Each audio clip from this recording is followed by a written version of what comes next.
My name is Michael Guyette, publisher of the Lead Lag Report. Joining me for the hour is Ross Gerber, who I know a lot of you have seen over the years, outspoken when it comes to a lot of different parts of the tech space. But Ross, introduce yourself to the audience. Who are you? What's your background? How'd you get involved in markets? And what are you doing at your firm? Well, hi. Welcome, everybody. My name is Ross Gerber. I'm president and CEO of Gerber Kawasaki.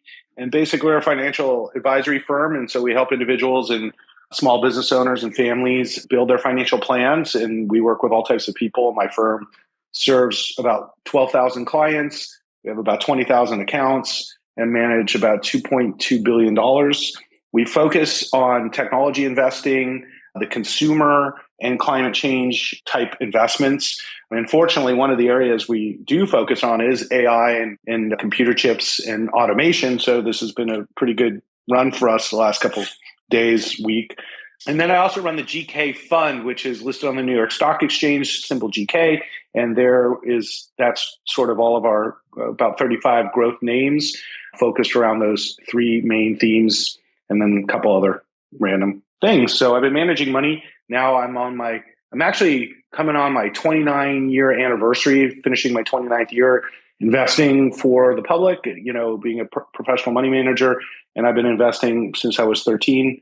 And some of the good investments I've made in my career have been Tesla, NVIDIA, and Netflix, for example, where I was an early investor in those types of securities. So that's my I feel background. like we need to properly define what technology investing means nowadays. Because the reality is everything is technology, right? So is it technology? Is it innovation? How do you think about the proper way to define what technology investing should be? Well, that's a great question because, we were talking about a business like Toast, which I don't own, which I really love this business. And that's a technology for restaurants. And it's super efficient and really helps restaurants increase margins and such.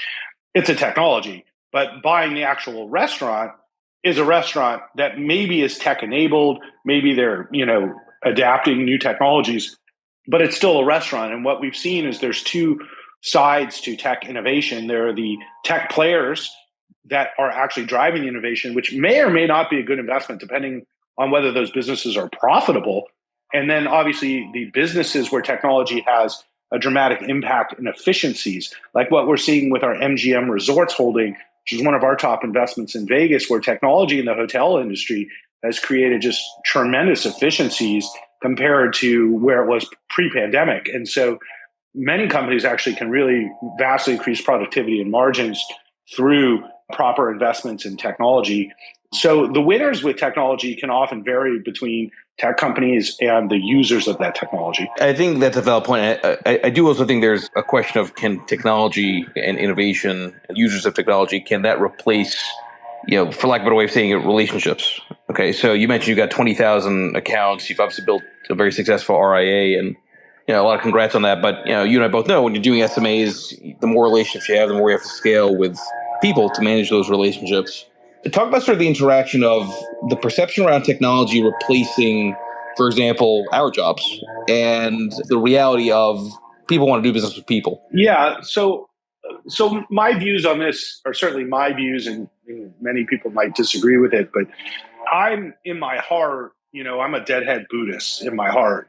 So I absolutely don't believe technology can replace the most important things in life. And in fact, what it's really meant to do is enhance relationships, enhance experiences, and not replace them. Sort of the difference between like going to a concert or watching the concert on VR. Not to say that watching the concert on VR isn't a bad thing if you can't actually go to the concert or it's in England, but going to the concert is always going to be more fun. I mean, it is what it is. So I'm a big believer that we have this vibrant life that we all have that's way better than the life that these technology people have. Like most people live very vibrant lives. And, I was out this weekend and, by the Santa Monica Pier, it was like Disneyland. I mean, people are out there like crazy, taking their kids out and doing fun things. So nothing will ever replace human interaction and relationships, because humans are animals and we're actually social animals. And we really enjoy being around other humans for the most part, as long as they're unarmed. And so it's like, I see it as, everybody gets all excited about all this technology is replacing humans, but a lot of the reasons people invest with my firm, for example, and work with me is simply to have a human to talk to. And it's not about the markets. It's about their life and like what's happening in their life and how their financial plan is affected by these things like losing a job or getting married or having a kid, and what are the best options and solutions for them. And that's something ChatGTP will never be able to do because it will never understand, let's say, the intonation between a husband and a wife. So I'm a big believer that technology is a wonderful enhancement to our lives if used correctly, but it can be a tremendous detriment. Yeah, and arguably it's going to cause a shift in sort of what's valued and what's not, which gets into the name of the space, which is, what's real and what's hype. Now, right. So a lot of people are, and I think there's some element of truth. This would argue that AI in its most extreme, it's going to replace pretty much every job imaginable. My pushback to that would be, okay, fine, you might be able to use AI to get answers, but going back to people who want to do business with people, those that are more charismatic, they're good salespeople, those people will never get replaced by AI, right? Yeah, or my plumber. Right, exactly right. Where it's like something that's very kind of AI. specific and it's going to be in the moment and you need a physical presence, barring robot. Yeah, like my sink stopped working and we needed the plumber to come right away. I certainly knew what was wrong with it, so the AI could have analyzed the whole thing. But the two guys come and they're under the sink working, and it would be even hard for a robot to do what they were doing because it's just a pain and hard to work under there. And I looked at those two guys and I said, you're probably not going to lose your job to AI. You know what I mean? And they were laughing because they knew I was right. Because, very few people can crawl under sinks and do these things and want to do them and do them well. So I think the construction industry, there's areas of efficiency with all this stuff, but it's not going to replace people. So that said, at my firm right now, we use ChatGTP every day. So it's already a part of my process. Like search seems super inefficient to me now compared to using Bard and ChatGTP. When I want to find information about companies or specific issues with regard to securities, I'm just going straight to AI now. I don't even waste my time with search. So I think it's already being implemented by businesses across many industries in many different ways that are going to be hugely profitable and efficient.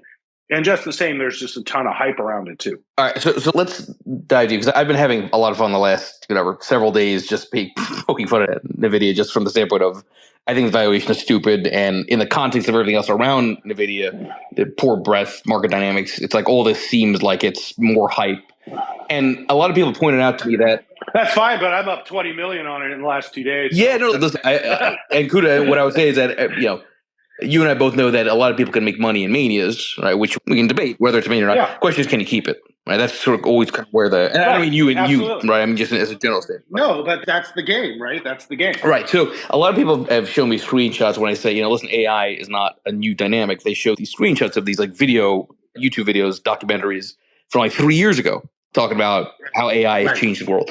First of all, lay out for the audience sort of the real evolution of AI, because everyone's talking about it like it's suddenly a brand new dynamic just because of ChatGPT. But the reality is it's been around for some time. Yeah. I mean, you can actually argue that IBM was really like one of the leaders in this area with Watson, already beating people with chess programs many years ago. Like that isn't even recent. Like that is old. And really for AI, from the solutions that I've been working on, it has been around autonomy. So for me, autonomy through Tesla was really the AI project that I've been most focused on as an investor and as like a student of technology. And what Tesla is doing is unique in every way because it was actually the first real world AI technology use that actually could save tons of lives and make the world hugely efficient. And obviously Tesla's valuation soared once investors realized that this was not just an EV company. And NVIDIA was always the driver of the chips behind AI. It was the first chips that autonomous drivers have used and autonomous driving companies have used for now many years. So NVIDIA was actually the chips Tesla used to use until Tesla started designing its own chips and manufacturing them through third parties. And so every other car company actually uses NVIDIA chips and an NVIDIA system for autonomy. And this is kind of the crazy thing because of ChatGPT, everybody was like, oh, NVIDIA. And I was like, wait, it was NVIDIA during crypto. NVIDIA was originally a gaming company, which is what got me into NVIDIA many years ago. But what we learned from the GPUs from gaming was like, it went to crypto mining and it was like, oh, these GPUs are smart, and then they can like interpret vision systems like in autonomy with like Mobileye systems and then Tesla systems.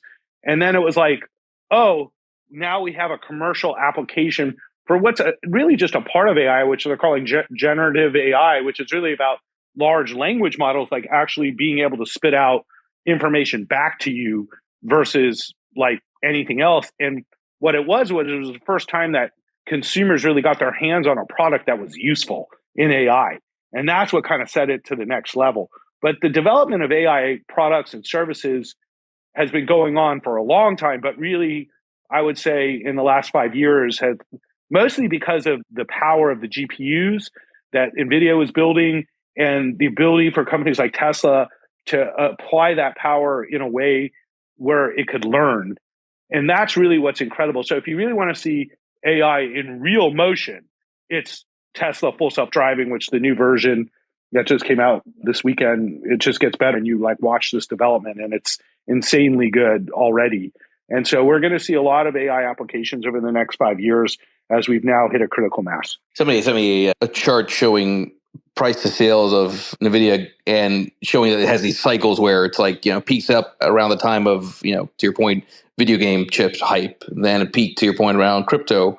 And then kind of at the same price to sales level now with AI being sort of the next major focus point, the narrative. I do want people to understand that price to sales isn't a good way to look at NVIDIA's valuation because their margins are so high. And so when you have a 70% operating margin, price to sales isn't the best metric to use. It's a convenient metric because it looks wildly out of place. But really the metric that matters is earnings per share. And the estimates are now for $7 a share. So if it's trading at 400 and you're getting $7 a share with $9 the year after, which is probably wildly low, maybe $10. So like you could say 40 times, 2 years from now earnings. So you could say, oh, it's really expensive, which it is. I don't think that's a debate, but it's not like outrageously expensive either. I get that. And again, I've been having fun with it because it's creating a lot of engagement on Twitter. Right. Yeah, a lot of talk. Yeah, it's the hot top. But I think there's a difference, though, between those kind of periods and now, which is that the surrounding environment looks a lot different. Right. So I've used that line before, when a rising tide doesn't lift all boats, everybody drowns. Right. So you've got, and it's been well documented, one of those kind of concentrated index market dynamics in history in terms of the top five, right? And I put that tweet out. So you have this interesting, I'd argue, sort of cognitive dissonance, right? So you've got this narrative that AI is going to take over the world. NVIDIA ends up being one of the biggest beneficiaries alongside some of these other mega cap companies. It's going to lift everything up with it. But the reality is the other parts of the marketplace, like retailers, consumer stocks, all these areas have been small caps, right? All these areas have been weak. Now, maybe that's residual of the regional bank crisis, but it does seem to me that there's very different stories being told versus the price action of anything that's not the top seven. Right. Well, you just told the two stories, which is you have a few companies that are wildly profitable, that are more financially solid than the US government and produce enormous levels of capital, which they distribute to shareholders and are now, let's say, like 30% of the overall economy is basically like 5 or 6 companies, right? So like you have to own them, which people own them, but it's also like they're kind of like almost like monopolies, right? I mean, so they sort of dominate. Like when you look at Apple's earnings, it's just an insane amount of money they make every quarter. It's just like insane in business history. And then you've got everybody else, let's say the 495 other stocks, and everybody else still works in the regular economy where the Fed has jacked rates up to 5.25 and might keep going for that matter. And we've got consumers that are caught between, mostly having good jobs and earning good money, but now seeing the price of a lot of things go up, whether it be travel and fun things or just food. And so a lot of the gains people have made in the last few years have sort of been offset by costs, but it hasn't stopped their spending. It's certainly at Disneyland, but it's stopping their spending at Target now. And so what we're starting to see is that people are making choices. They would rather go out this summer and have fun than, let's say, buy, another, I don't know, pair of shoes or something like that. So we've seen it in retail where retail has been weaker and the consumer is like weaker in certain areas, but then in travel and entertainment and restaurants, it's like off the chart busy. And so we're seeing a rotation in the economy because people are making choices. It's not just like a flat out growth environment. So those choices create winners and losers in the stock market. And part of that is just related to rates and the cost of many goods. And then you go into like real estate and the price of cars, like everything got more expensive because of the Fed. And that's having its effect of slowing the economy. And that's why you're seeing so many stocks really not performing. And actually, if you look at the Dow, I thought it was down for the year. The Russell 2000 is down for the year, but then the Nasdaq's up 24% because it's basically like five stocks. And, as a guy who runs a fund, part of me was like, maybe I should just own like five stocks like my friend Kevin does. And then, like you can make like all this money, but it's like not really a fund. It's just sort of like betting. And then it's like, well, if it goes against you, then you get destroyed like last year. I want to work on that because I think that's sort of why this is such an interesting dynamic. So, to your point, right? It's so top heavy now that in quotes, a diversified basket now has idiosyncratic risk, right? Because it's being driven by a few companies. Yeah. So from a portfolio manager perspective, right? The only way to beat the average is to choose the right average. Very hard to do that when the S&P is the only game in town, or to leverage, right? Or to leverage, right? To take on more risk, which means take on a bigger weighting, effectively, right? So how do you even think about managing risk? Because everyone's so focused on the momentum, they're not seeing that everyone is crowding into and making it even riskier to be in the passive indices. Right. This is the challenge I think as a portfolio manager, as an investor, we all have is that like, as I said, like I own, let's say 35 stocks, but my concentration in my top 10 is 50%, which is pretty normal among, investors who are trying to outperform, where your top 10 holdings represent about 50% or more of the fund.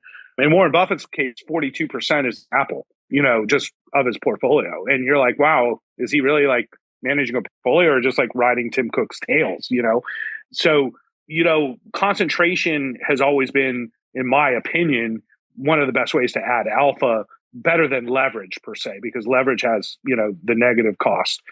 But like, if you look at like, oh, I'm going to compare to the Russell 2000 growth, I got to have 10% in Google and 10% in Microsoft, 10% in Apple, like, is that really a portfolio? Exactly what you're saying.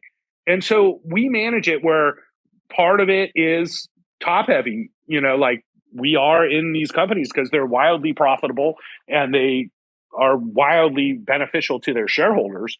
But I also own, let's say, 25 or 30 other companies that range from a very small cap, or let's say $1 billion type companies or a few $1 billion to the mid caps. And I still think there's way better opportunities long term for investors in small and mid caps. And that's always been the case historically. But when you're in a government like the one we have today, which is absolutely horrible to small business owners. So I'm a Democrat. Actually, I'm an independent, but I voted for the Democrats. But it is the worst small business environment that I have seen in a growing economy, maybe in my life. They literally go out of their way to hurt businesses every day. And that's what you're seeing in the stock market. Because if you have the monopoly and you're massive and you can pay the government off, like all the big companies do, oh, well, they'll just change the rules, like, oh, okay, no problem. Other than this stupid FTC, which is like the worst. But like, if you're a small business and you want to like expand right now, you go into a bank, they laugh at you. They literally kick you. All the banks in California are gone anyways. It's just JP Morgan. So if you don't have a relationship with JP Morgan, it's like, how do I get money? And so small businesses are languishing, and we're seeing that in the stock market. Yeah, which again goes back to the cognitive dissonance, right? Part of it's like, all right, so for AI, for an NVIDIA, for this to be a thing, you've got to presumably have still some kind of buyers, right, longer term. And the way from a discounting mechanism perspective, the market's acting beneath the surface would suggest that those buyers are in trouble. Now, you mentioned that point about sort of inflation. This is another thing I can't quite get my head around. AI is supposed to be disinflationary or maybe even deflationary, and yet, for the most part, throughout this narrative, yields have risen, right? Maybe that's part of the debt ceiling. I'm not so sure, but inflation expectations seem to be maybe even oddly enough picking back up again. Who's right in that? Is the bond market internally in fearing more inflation right, or is the AI narrative right? Well, it turns out the economy is stronger than what most people expected. I mean, most people, including myself, sort of are like, okay, it's just a matter of time until the economy rolls over into a recession. And that's been the narrative for months now. And that just hasn't happened yet. And then I was out this weekend and I'm looking around and I go, the economy's not in a recession. I mean, we're just not in a recession yet. But everything is pointing that direction. And so this is all rate driven. I think we have to keep in mind that we've set a whole new paradigm in rate expectations now. We've created an exact opposite philosophy than what we've had since the 90s, where globalization and outsourcing was like the key to higher profits and, like lowering your costs and disinflationary, to now onshoring all these businesses and having a protectionist policy towards America, which is inflationary.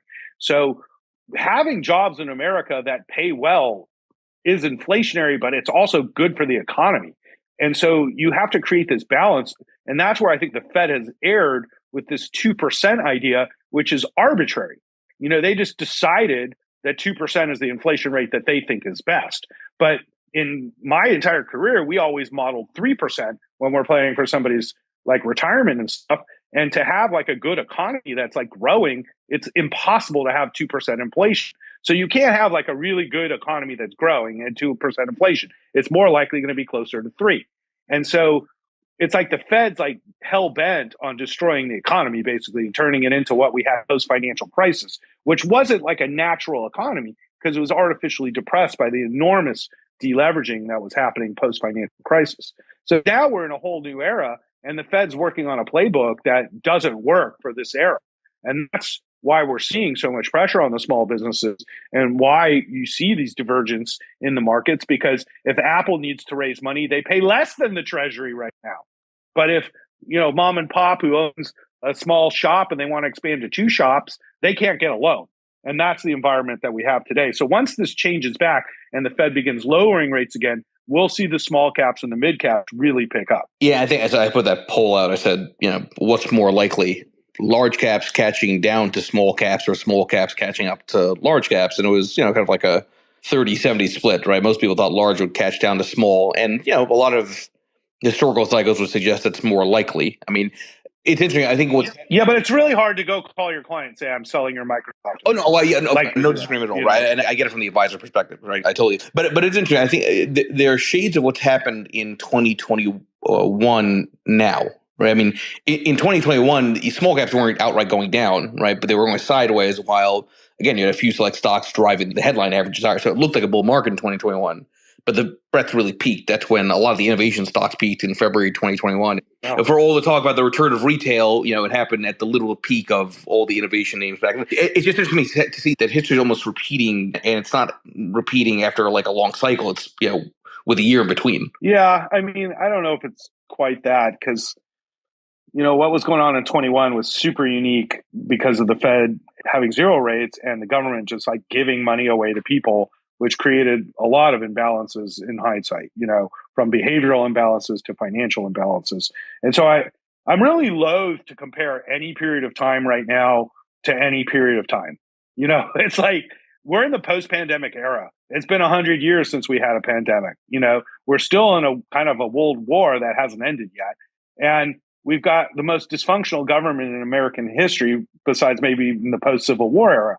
So like when you look at what's going on in here, my God, I think it's uncharted territory. I don't know where we go from here. I know that earnings drive stocks higher, profits drive markets higher. And so that's all that matters. And what's looking like is that profits are going to be okay this year and will probably rise in the second half of the year going into 24. And if estimates are right, we're looking at a pretty decent return to growth in the next, year. Let's go back to the idea of, AI, what's real, what type. You mentioned that you've been using it, internally pretty much every day.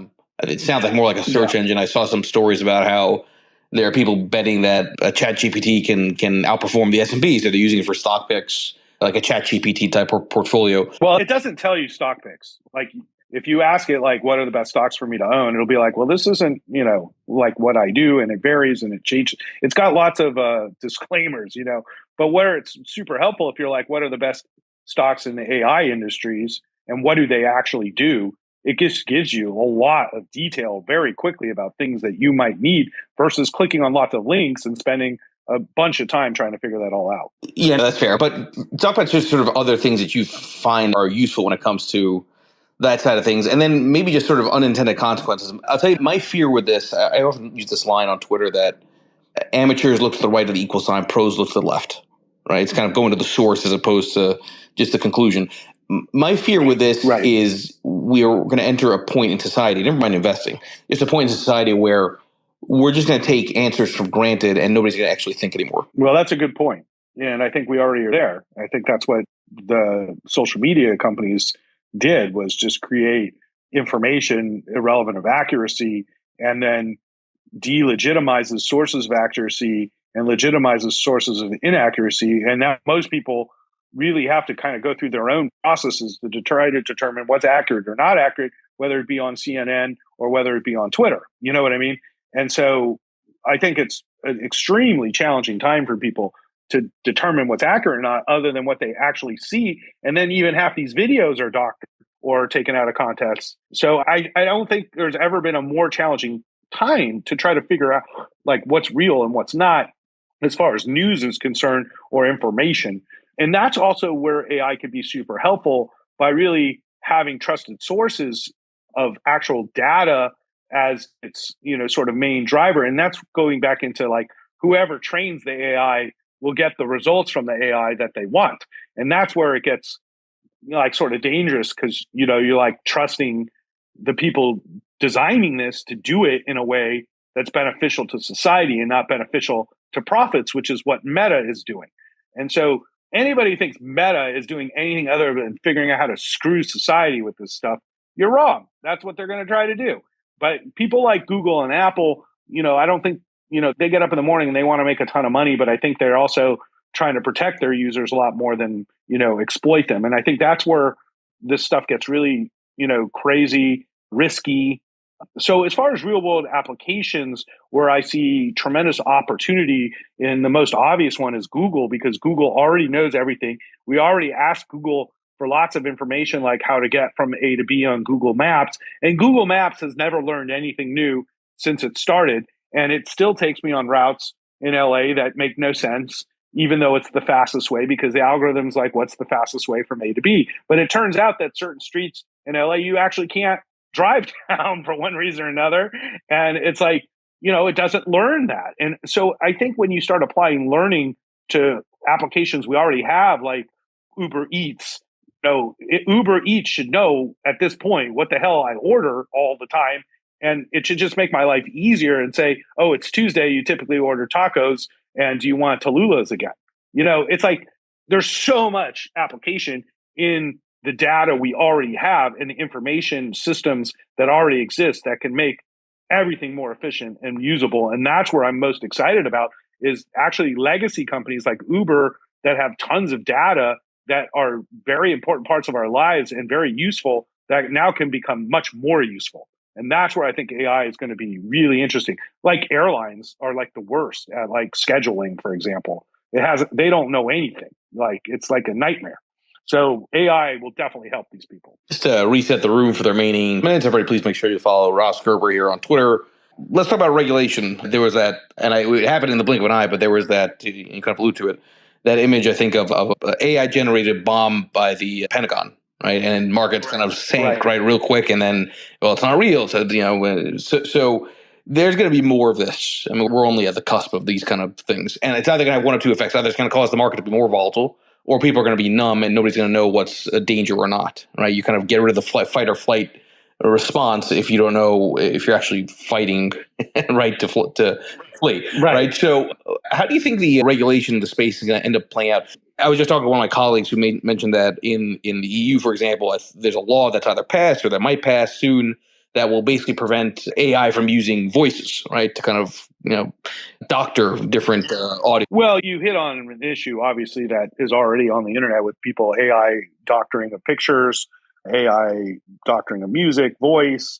So this stuff is where, I think criminals, illegal behavior, that's where regulators are going to have the biggest challenges. And I think it's more like it shouldn't be legal to make a fake impersonation video of somebody that's hugely negative, that could hurt somebody's reputation. Well, that's defamation. There's laws against it already, but it's the enforcement and the challenges that everybody faces with this new technology will keep, I'm sure, everybody busy for a long time. And the speed. But as far speed's a big one too, right? Yeah, I mean, I think I mean, it's kind of like every industry. Like when the internet started and everybody started like trading drugs and guns on the internet, it was like, oh my God, the internet's bad.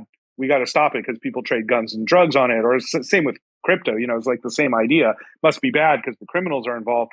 But the issue wasn't that. It was the technology was great. It was just like, oh, the criminals tend to adapt to stuff pretty quickly, and so the government has to keep ahead of things. And I think they're basically the same crimes, they're just like new technology versions of them.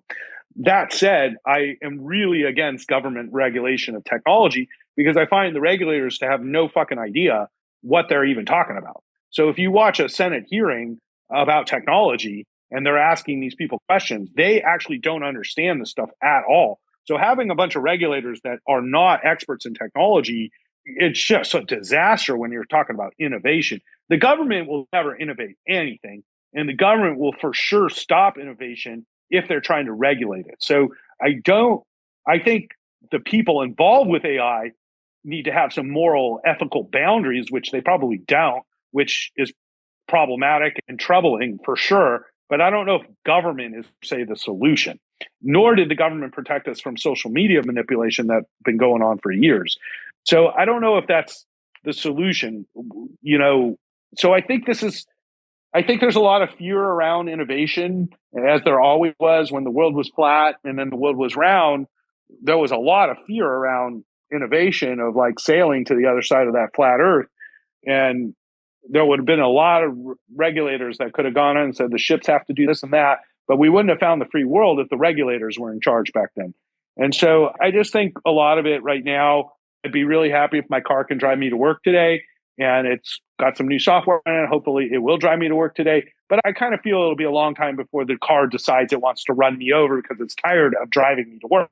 Like that's a big stretch. So I think actually you hit on where the hype is probably the strongest, which is the hype around timeframes, right? That it's going to happen right tomorrow. Right. So this is where this is where I go back to this. I think I have just a problem with the way that people are framing things.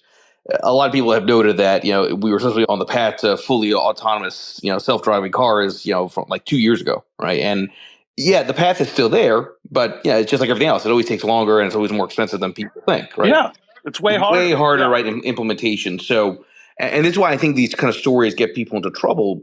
Markets narrative follows price. So the narrative now around NVIDIA, irrespective of fundamentals, is AI is going to take over the world, and people are, I think, buying hand over fist on the anticipation that it's going to happen very quickly.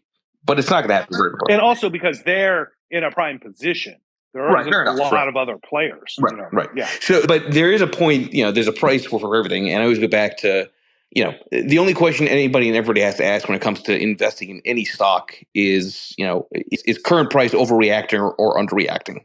Which is, and that's an opinion, right? But like at the core, all investors. Well, if we're talking about it, it's overreacted, right? I mean, it is what it is. Right. It's like I always say that once they start talking about my stocks, that's when it's too late. It's like you got to own the stocks before people start talking about it. Right, which is why I keep going back to my line that I keep using in a funny way, in a loud way. NVIDIA's fuck. I'm saying that purely because everyone is talking about it, right? And it can keep going. I get it, right? Right. But again, put the portfolio manager hat on. You mentioned you had obviously really good gains on it. Have you been reducing? Does anything change? Take it more from a process perspective. So look at it this way: we manage money to an allocation, and that takes out the thinking and emotions of like how much NVIDIA or Apple or Microsoft I should have. So the question is, are we raising our allocation to NVIDIA right now? Or are we lowering our allocation, or are we keeping it the same? And, in my mind, I don't see any reason to raise my allocation to NVIDIA at this time. So our trades reflect trying to maintain the allocations that we're comfortable with in the securities that we own.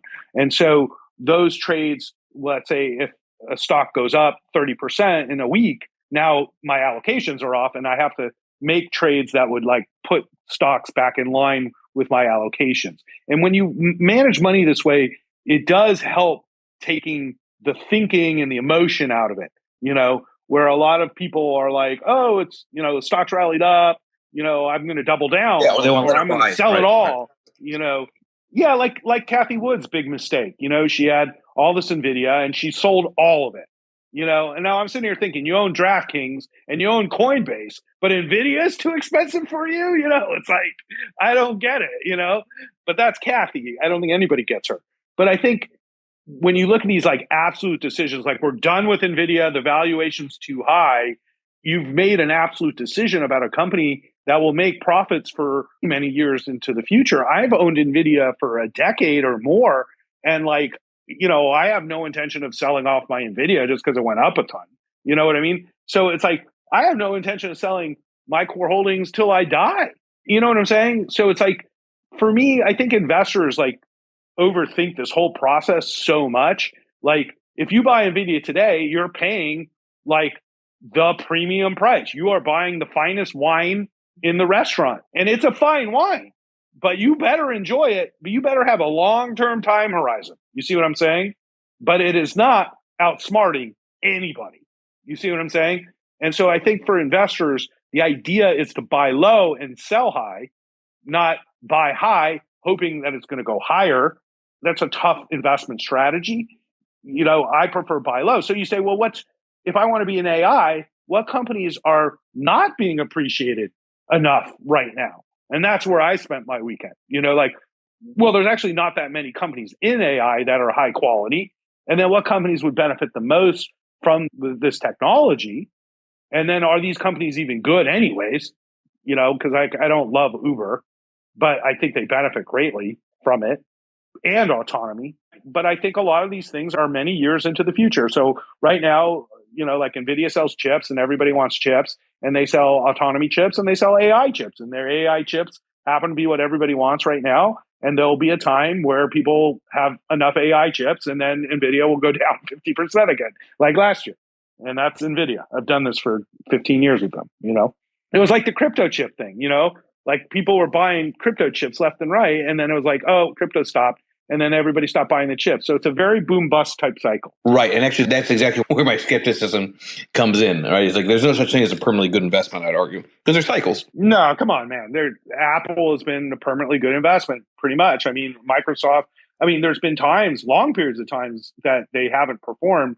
But over my life, boy, I'm wealthy because of these companies. You know what I mean? So, like, I can't say bad things, they'll kick me out of my house.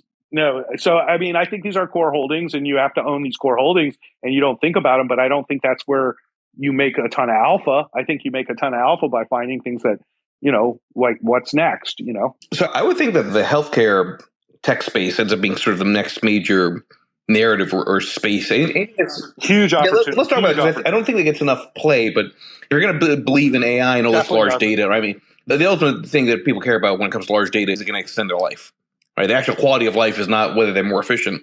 Is can AI help you, with an illness, right? Well, extend the quality of your life, yeah, not just extend your life. Right. So have you found something interesting? Are you having your eyes on certain parts of that part of the marketplace? Anything that's intriguing, not individual stocks, but anything that's kind of been kind of a theme for you to focus on? Well, one thing that I'm sure of over the next decade is healthcare costs are going to continue to soar with the aging of our society, and the boomers are all now in their 70s and 80s are going to die at some point, and they're going to get sick, and they are already, and they're filling our hospitals, and there's just so much inefficiency in the medical healthcare system.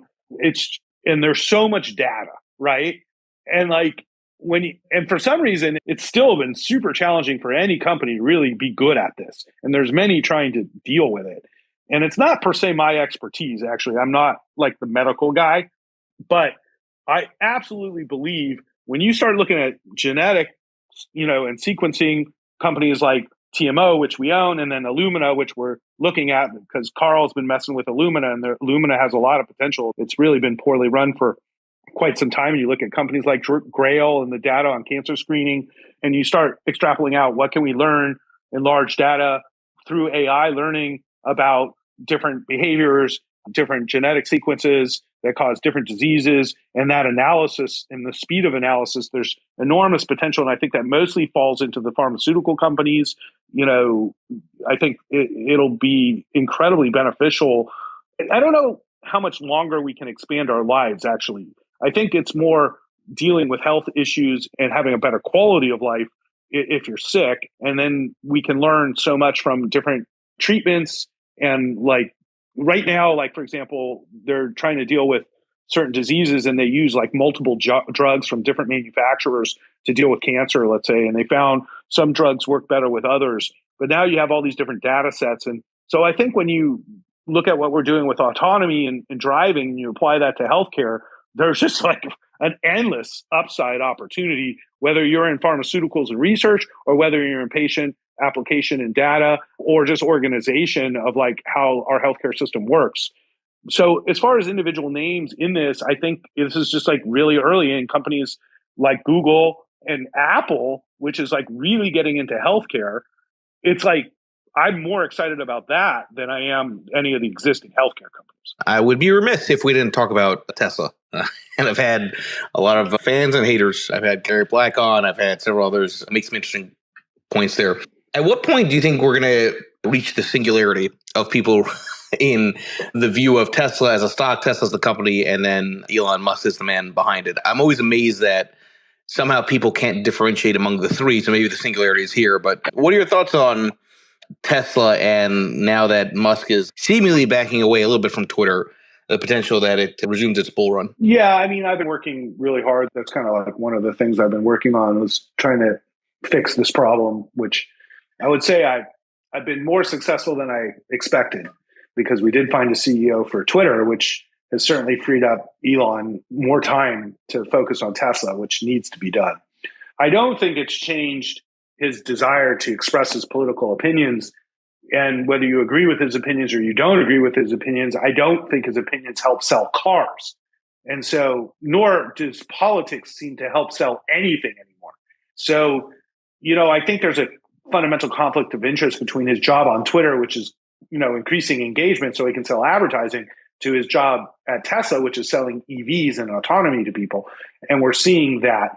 I think Tesla is bigger than Elon in that its mission is now and the company is so big and successful that it is bigger than Elon, but Elon still drives the business and he's still crucially important to its success. It's still not at a point yet where Elon can step away and the company would achieve what it would achieve. So it is a conflicted narrative, but when you strip away all the noise and you actually look at what Tesla's doing, there is no other company like it. And I've been there. I've seen what they're doing in battery technology firsthand. I've seen what they're doing in manufacturing technology firsthand. And I've seen and used what they're doing in autonomy firsthand. And there is no other company like it in the world today. And so I think as an investor, whether you like Elon or not, you just have to accept that it's got to be a core holding. That's it. Yeah, and a volatile one at that. I think that's kind of the key thing. Yeah. But I mean, it trades at 40 or 50 times, earnings, and it's a pure AI play. They have a real product that they're selling right now in AI autonomy and wonderful cars, not to mention, at ridiculously good pricing. And so it's like, to me, it's Apple, Google, Microsoft, Tesla, NVIDIA. That's the top holdings of my fund. Let's go for a question. 100% agree with you. I think it's extremely troubling. I was reading a statistic today that we have the lowest amount of kids going to college in a long time and the lowest amount of men. I mean, a shockingly low amount of men going to college. And a lot of it is just about cost.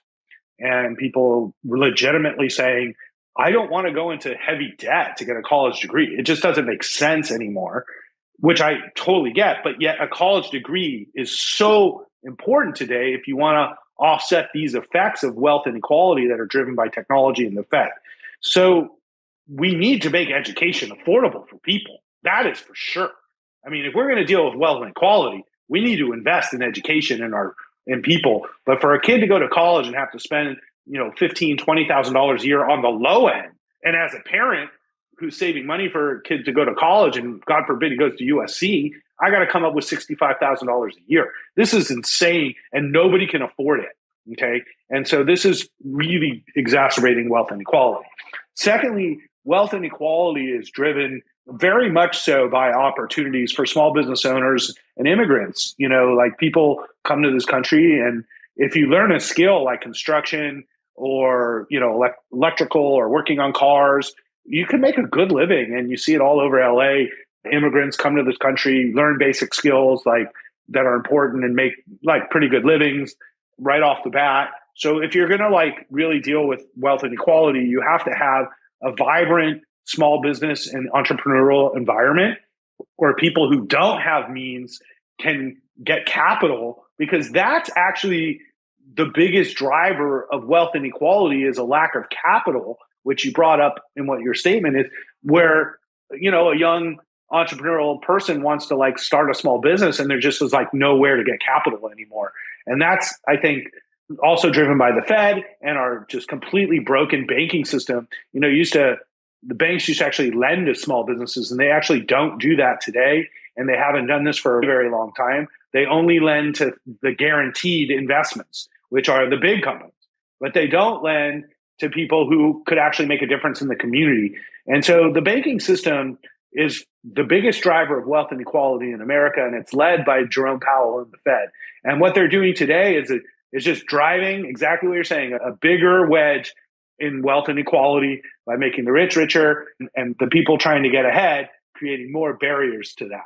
And that's, I think, one of the worst trends I've seen in America today in business under the Democrats has been this anti-business environment, which is really contrary to the mandate of the Democrats, which is helping all people. And instead, they're driving enormous levels of potential wealth. By the way, real quick, not to interrupt, but I will say, just to play devil's advocate, I think I agree in principle, you want to have more people educated, obviously, and that in theory, that should help close the wealth gap. But the problem is that we as human beings learn in a linear fashion, right? So going back to AI, it's not going to be linear with AI, right? If it is, so by the time you learn some new skill or are educated on some new industry, suddenly, technology has already mastered it, Yeah, but I think that's going to hurt higher income people more than lower income people. Like AI is going to hurt the lawyer summer associate. Like my lawyer guys are like, we don't need associates anymore. We're going to save a ton of money. Like I can just put all this stuff in and it'll spit out exactly all the law and information I need. And I used to pay somebody $150,000 a year to do that job. So a lot of this AI efficiency is around more, I would say white collar jobs than blue collar jobs. Like we have such a shortage of construction workers. We have a huge shortage of hospital workers. We have a huge shortage of people who are involved in healthcare in general. There's a shortage of people in retail, in the restaurant industry. I mean, there's just a shortage of labor. I can't find a nanny for $30 an hour. I got to go out Thursday night. I will pay $30 an hour for somebody to watch my kids for 4 hours, and I can't find anybody to do it. The AI can't watch my kids. You know what? I mean, I guess I could, I don't know, have a robot. Remember, NVIDIA had one of the biggest upgrades of earnings estimates in the history of large cap stocks. So once again, their estimates for 24 are $7 a share. If you do 50 times that, you're at 350. And if you do 50 times Tesla's, it's supposed to do like 350 to at most $4 a share. They're basically trading at the same valuation. I think for a lot of people, they just have to accept that NVIDIA was revalued to a much higher earnings expectation. It's not just hype, it's actual profits that they're saying are going to be substantially higher than what people expected. Well, those people obviously don't go to work at NVIDIA every day and aren't the CEO. So I've worked with Jensen for 15 years, and he's a genius, and he's not a bullshitter. I know how good these chips are. And the fact that they had just ramped production of these AI chips just as this hit, they're just the luckiest company right now. They're just right in the right place, right at the right time. And then there's this like massive moment that they're just right in the middle of. It's like the Beatles of stocks. And so it's like, once again, you have to look at what you're weighting in a stock, and should you have 10% of your portfolio in NVIDIA at this price? That might be a little aggressive. You know what I'm saying? Yeah. But you got to look at your overall portfolio and say, if I don't own NVIDIA, if I don't own Tesla, which are the two most expensive stocks I own, it's like I'm missing the two greatest innovators in the stock market. Well, and you're driving and you are missing the stock market. I mean, this goes back to what's driving the averages. I mean, it's. Yeah, I mean, like Kathy Wood today is probably like kicking herself, right? It's another 20 points she didn't make. And it's like, do I go in and buy it now? It's like, no. So I can't chase it now. So you get in this catch-22. Right. For me, I just like to own stocks, and I own them for the long term, and it takes a lot of the thinking out of it. if you just never plan on selling them. I don't know. Like I was doing some math the other day because I'm old enough. Like I'm old now, So like I remember every year in the stock market since I started trading very clearly, and that now goes back into the 80s. So I can tell you anything about what happened in 1997 if you want to know. Like that's why I do this for a living, because I was sort of meant to do this. I didn't really want to actually when I was a kid, but I was just like meant to do this. And so I could just tell you, I've seen these trends from .com and whatever. There's always hype around these things, and there's always like fraud companies and ones like C3 AI where you're like, why do I need to own this company? I don't even know. Like it loses like tons of money, but it just says AI in it, so I'm going to own it. Well, people are going to get burned on these things. But I can tell you, because I've been an NVIDIA investor for 15 years, that this is a legit company with wonderfully advanced products that nobody else can replicate, that are doing not just AI, but they're the leader in autonomy. They're the leader in gaming, and they're the leader in crypto as well. So I hate to break it to you, AI is just one of their things. Yeah, and I want to go to Scott a second for the final question. The only thing I'll say is I always go back to this difference between a company being great and a stock being properly valued. That's the question mark, right? And to your point, it's like when people say price is truth, I always question that because price changes every day, right? I mean, that doesn't make sense to me that price is truth. Price is the truth of the moment, but the truth changes, right? Right. It's the truth. Right, exactly. Right. Tomorrow it could be down 50%. And then there's going to be some new narrative as to why that happened. And then and everyone says, oh, I saw it coming. And it's like, that's just the way that. Yeah, it's like Ulta salons. Everything's going great for beauty and retail. And then last week, things have slowed and it's down 25%. And I'm like, oh boy, that changed that narrative. Right. No, exactly right. Let's go for the final question, then we'll wrap up. Well, most technology is deflationary. It's rare to have, something that is supposed to be more productive, but then creates inflation. It's almost like oxymoron kind of thing. But I think it's more like, I think your point's valid. Now, I see the world differently because I'm also in hotels and gaming and casinos, and we're just in a tremendous labor shortage. So this whole concept that we need universal basic income is a fucking joke. What we need is a nanny. I need a nanny. So if you want the government to give you money, how about just sit and play video games with my kids on Thursday night, So we have cut off immigration in this country. And because we cut so much immigration out of our country, we have a labor shortage across all industries. So until that changes, that's inflationary. What's inflationary is that I got to pay $30 an hour for a nanny when I was paying $20 an hour 2 years ago or 3 years ago. So labor is one of the biggest causes of inflation, not technology. And what we need is more labor. So this bodes very well, actually, for people who don't make a lot of money, because we're seeing their wages rise at the fastest level we've seen in a long time, which is what the Fed's trying to stop, because their job is wealth inequality, right? And so, once again, I see AI and these technologies being hugely efficient. If I'm a semi-lazy, college-educated, white-collar worker, I should be very concerned, because that's where AI is going to hit. And you saw this kind of stuff at Twitter, where Elon fired 80% of the company, and the company still works. I can't think of any company in America where I could fire 80% of the staff and the company still works. Okay, so mine certainly wouldn't. So it gives you an idea of how many white-collar jobs are going to be lost, especially in technology, over the next 5 years. It's going to be a very different world for people who don't stay competitive and think just because they have a college degree and they worked at Spotify for 6 months that they're somehow worth $200,000 a year. And it's just, those days are over. On that happy note, I think that's a good place to wrap this. Hey, look, listen, if you work hard, you keep learning, you're going to do great in this economy and in this world. It's the best environment for people who want to work hard and keep learning. But if you're just going to sit around and play on Snapchat all day and pretend like you're working from home, those days are over. And I would say amen to that, because I think there needs to be a little bit of awakening on what real work ethic means in this market. Yeah. Well, those days are over. I'm telling you, you might not like what I'm saying, which is fine, but I can just tell you what's happening. Those days are over.